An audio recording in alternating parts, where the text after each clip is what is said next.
Hello, I'm Conor. I'm one of the directors at B2B International, and today I'm going to be talking to you about the 3 circles framework for value proposition development.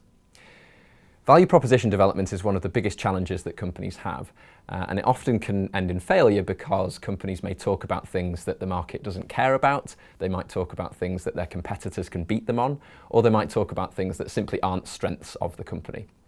So that's why we like to use the 3 circles framework with our clients when helping them to develop value propositions.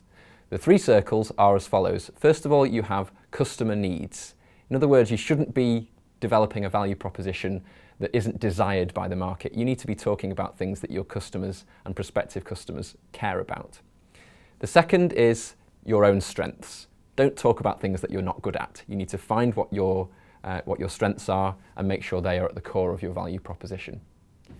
Third and finally, we have the competitor's strengths, or the rest of the market. What you can do is, if your strength equals or betters the competitor's strength, is you can play in what we call the brand battleground, which is the intersection of all 3 circles here. And that's okay, but it can be very, very challenging to win in this space. What's often more successful for companies is if they find what their unique point of difference is. So that would be the intersection of customer needs, what the market wants to be hearing about, and what your unique strengths are outside of what the competitors are good at. That will help you to create a value proposition which passes what we call the 3 Ds test: differentiated, desirable, and defensible.